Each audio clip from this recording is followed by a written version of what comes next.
Bismillahirrahmanirrahim. Kisah yang kedua, kisah Sufyan ats-Tsauri. Sufyan ats-Tsauri ini teman-teman sekalian, Bapak Ibu sekalian, adalah dikenal dengan Sajjad. Sufyan ats-Tsauri ini ulama besar, sama kalangan tabi'in juga yang belajar dari para sahabat. Dia terkenal dengan Sajjad. Sajjad ini ahli sujud, ya. Kalau dia sujud, dia nggak angkat kepalanya sampai selesai hajatnya sama Allah. Sampai temannya pernah cerita, saya pernah duduk di sebelah Sufyan ats-Tsauri, kemudian dia sujud di rakaat pertama, di sujud pertama di Ka'bah di Mekah. Orang ini kebetulan tinggal di Mekah. Sufyan ats-Tsauri ulamanya Mekah pada zaman itu. Dia bilang, temannya bilang, saya lalu tawaf. Saya tawaf pertama selesai, Sufyan ats-Tsauri masih di sujudnya, sujud rakaat pertama, di sujud pertama. Saya tawaf yang kedua, masih di sujudnya. Yang ketiga, sampai dia bilang saya selesai tawaf 7 kali, Sufyan ats-Tsauri masih di sujud pertama di rakaat pertama. Dia bilang, saya tahu gara-gara saya waktu pulang duduk di sebelahnya, ternyata dia baru duduk di antara dua sujud, sujud yang kedua. Sujud yang kedua selama itu lagi sujudnya. Di rakaat yang kedua, sujud yang pertama di rakaat kedua dan sujud yang kedua sama-sama lamanya. Jadi satu sholat ini bisa berjam-jam sujud dengan Allah. Terkenal dengan orang sajjad, sampai dahinya hitam sekali orang ini. Terkenal sekali dengan ibadahnya. Ringkas cerita, Sufyan ats-Tsauri, Bapak Ibu sekalian, terkenal dengan kesolehannya dan ilmu agama yang luas. Maka waktu itu khalifah ngirim surat kepada dia ke Mekah, minta supaya dia menjadi hakim. Hakim. Ini hakim pada saat itu, Bapak Ibu sekalian, dia jabatannya tinggi sekali. Bahkan khalifah pun bisa dihakimi. Kalau kita sekarang kan dibeda ya. Ada mahkamah konstitusi untuk pemerintah, ada mahkamah umum untuk masyarakat, gitu kan. Kalau pihak jajaran pemerintahan maka harus di konstitusi, gitu kan. Baik, sekarang enggak. Ini hakim zaman dulu, kalau ada waktu ada khilafah Islamiyah itu, maka yang terjadi adalah satu hakim dia penentu semua, termasuk khalifah. Kalau salah dia bisa hakimi. Gajinya besar, gitu kan. Dikasih fasilitas rumah, kereta kencana zaman dulu kayak kita, mobil mewah sekarang. Apa yang terjadi? Sufyan ats-Tsauri nolak. Saya nggak mau. Kalau kita sekarang malah sogok-sogokan untuk dapat jabatan. Dia nolak, nggak mau. Ditanya sama murid-muridnya, kenapa anda nggak mau terima jabatan? Jabatan yang besar, hakim. Bisa menghakimi khalifah malah, bukan cuma orang biasa. Gajinya besar, fasilitas ada. Dia bilang, saya takut kalau di antara orang yang saya hakimi ada yang saya sempat zalimi, lalu dia tuntut saya hari kiamat. Saya nggak mau. Ini bukan urusannya. Khalifah dengar, marah khalifah. Tangkap Sufyan ats-Tsauri, harus jadi hakim secara paksa. Sufyan ats-Tsauri, Bapak Ibu sekalian, disebutkan dalam kisah ini, meninggalkan hartanya, pamit sama istri, anaknya, saya harus pergi. Tinggalkan Mekah, jalan kaki ke Yaman. Ini perjalanan kalau dari Mekah ke Yaman pada saat itu kalau pakai kuda bisa sebulan. Jalan kaki, 3 bulan baru sampai. Tiba dia mampir, istirahat, sholat, dia ada bekalnya dimakan, sampai tiba di Yaman, kehabisan bekal sudah, nggak ada lagi bekal dalam perjalanan. Dia lihat ada satu kebun kurma besar, lalu dia bilang begini kepada pemilik kebunnya, saya ini musafir dan saya butuh kerjaan, bisa nggak saya jadi pegawai di kebun kurma ini? Ini ulama besar minta jadi pegawai di kebun kurma. Pemilik kebun kurma tidak tahu siapa dia, karena zaman dulu kan tidak ada foto, orang nggak tahu mukanya gitu, orang cuma kenang namanya saja. Orang ini bilang, baiklah, siapa namamu? Dia pertanyaan gini, siapa kamu? Tanyanya gitu, bukan siapa namamu ya, siapa kamu? Dia bilang, saya Abdullah. Abdullah maksudnya hamba Allah ya. Dia tidak niat bohong, karena pertanyaannya siapa kamu, bukan siapa namamu gitu. Dan dia sekarang lagi dikejar oleh khalifah. Kalau dia bilang saya Sufyan, malah jadi masalah buat dia. Dia cuma bilang, saya salah satu dari hamba-hamba Allah gitu.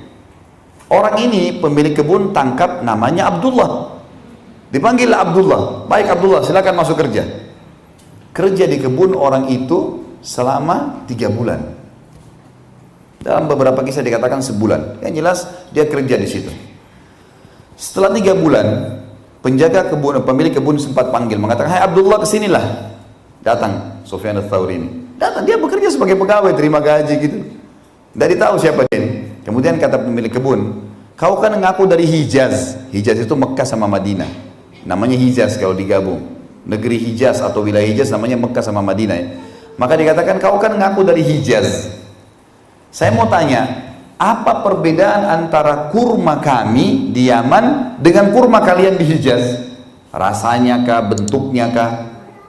Kaget nih pemilik kebun atau Sufyan Ats-Tsauri jawab, saya tidak tahu. Karena saya tidak pernah tahu rasanya kurma kalian. Kata pemilik kebun, hai Abdullah, 3 bulan kau kerja di kebun saya, turunkan kurma, sortir, kau tidak pernah makan satu butir pun. Kata Sufyan, ya, demi Allah saya tidak pernah coba satu butir pun karena anda belum pernah mengizinkannya. 3 bulan jadi pegawai di situ, nggak pernah makan satu butir kurma. Coba Bapak Ibu kita kalau kerja di tokonya orang, toko makanan, incipi ini, coba ini, macam-macam, bawa pulang ke rumah. Ini yang ketawa-ketawa tahu diri ya. Sufyan Ats-Tsauri 3 bulan turunin kurma, sortir, nggak pernah makan satu butir pun, karena nggak pernah diizinkan. Pemilik kebunnya bilang, siapa kamu ini Abdullah? Apa kau mau contohi kezuhudannya dan waraknya Sufyan Ats-Tsauri? Dia nggak tahu kalau ini orangnya. Memang Sufyan Ats-Tsauri terkenal dengan warak. Warak itu begini Bapak Ibu sekalian, kemurnian dan ketulusan berhubungan sama Allah. Jangankan yang haram, syubhat saja nggak mau dimakan. Sama tadi kisah Ibnu Sirin, itu namanya warak. Warak itu orang betul-betul, ada orang nggak ada orang dia tahu hubungan sama Allah, haram haram, halal halal, nggak berani melanggar. Itu namanya warak, kesucian hubungan dengan Sang Pencipta. Kata orang ini, apa kau mau contohi waraknya Sufyan Ats-Tsauri? Ini Sufyan Ats-Tsauri ketawa, saya senyum. Lalu kemudian dia kembali kerja. Orang ini keluar ke kebun temannya di sebelah. Waktu itu kebetulan Khalifah sudah kasih iklan, siapa yang menangkap Sufyan Ats-Tsauri hidup atau mati dapat 1 peti emas. Harus tangkap supaya jadi hakim. Ini yang pemilik kebun pergi ke kebun sebelah, nanya sama dia, ngobrol sama temannya, dia bilang, ada pegawai saya itu unik, dia bilang. Temannya tanya, kenapa? Masa dia 3 bulan kerja di tempat saya, tidak pernah makan satu butir kurma pun? Lalu saya bilang, apa kau mau contohi waraknya Sufyan Ats-Tsauri? Dia senyum saja lalu dia pergi. Temannya ini rupanya jeli, pemilik kebun sebelah. Dia bilang, sebentar, sebutkan ciri-cirinya orang itu. Dia bilang begini, disebutkan ciri fisik. Kata temannya, itu Sufyan Ats-Tsauri. Ayo kita tangkap, dapat 1 peti emas. Rupanya mereka kembali ke kebun, Sufyan Ats-Tsauri sudah pergi. Sudah pergi, kembali ke Mekah, tinggalkan tempat kerjanya udah, karena sudah ketahuan gitu. Dia pulang ke Mekah. Begitu tiba di Mekah, orang Mekah, masyarakat Mekah terharu menyambut dia, ulama besar ini, muftinya Mekah dulu gitu kan. Disambut, murid-muridnya sambut, para ulama-ulama sambut. Khalifah dengar, nih Sufyan Ats-Tsauri sudah datang. Khalifah keluar instruksi, jangan ada yang tangkap Sufyan Ats-Tsauri kecuali saya akan tangkap langsung. Teman-temannya cerita, waktu Sufyan Ats-Tsauri dengar Khalifah mau datang, dia sholat 2 rakaat di masjid, sangat indah sholatnya, luar biasa, sujudnya, rukuknya, ibadah dengan Allah. Kita melihat saya sudah senang, ibadahnya luar biasa.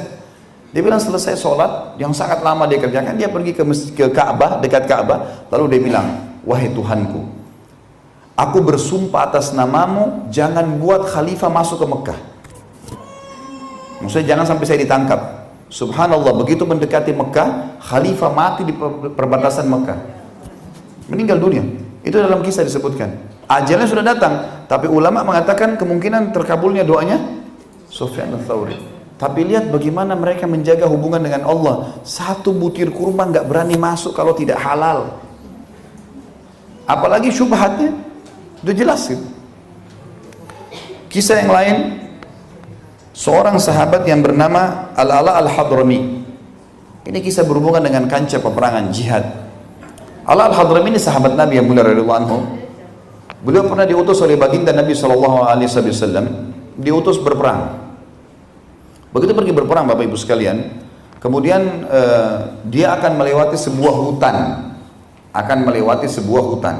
Dia bilang sama beberapa pimpinan prajuritnya, coba kalian cek hutan ini, pasukan bisa lewat nggak? Ini kisah yang lain kita ya. Lalu kemudian prajurit-prajuritnya datang mengelilingi hutan itu, kembali lagi mengatakan kayaknya nggak bisa, hutan ini terlalu lebat. Sekarang sudah menjelang malam, sudah sore menjelang maghrib, Dan di dalam ini banyak binatang buas. Ini hutan masih liar nih. Kalau Anda memaksakan pasukan Anda masuk di hutan ini, kemungkinan tidak ada satupun yang selamat keluar. Apa kata Al-Hadrami? Perhatikan iman seseorang kepada Allah penting ini. Dia mengatakan apa? Kalau saya takbir nanti, ikuti saya.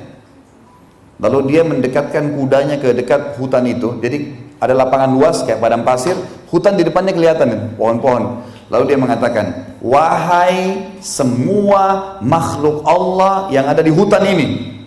Dia bilang gitu. Kalian tahu siapa kami? Kami adalah utusan Rasulullah sallallahu alaihi wasallam berperang meninggikan kalimat Allah. Maka mudahkan untuk kami melewati hutan ini. Gak ada orang yang berpikir nih, apa yang terjadi Bapak Ibu sekalian dalam kisah ini dikatakan, tiba-tiba hewan-hewan di dalam hutan itu semuanya bersusun satu sama yang lain, bersebelahan, membentuk jalan untuk keluar. Sampai-sampai serigala dengan kelinci bersebelahan, yang biasa menjadi mangsanya bersebelahan. Dan pasukan mujahidin sempat keluar tanpa satupun jadi korban. Lihat bagaimana keyakinannya dengan Allah subhanahu wa ta'ala. Ini penting sekali. Penting. Sampai hal yang kecil pun harus kita hubungkan dengan Allah. Kalau Allah tidak izinkan Bapak Ibu sekalian, demi Allah kita tidak bisa nelan seteguk air. Nggak bisa kita kedipkan mata kita, nggak bisa kita gerakkan jari kita. Ini kekuatan iman kepada Allah, harus kita tahu. Dan kalau kita sudah tahu itu akan jadi indah, karena semua jadi mudah. Sebesar apapun target duniawi yang hilang tidak penting buat kita kalau itu haram. Sekecil apapun peluang meraih ridhonya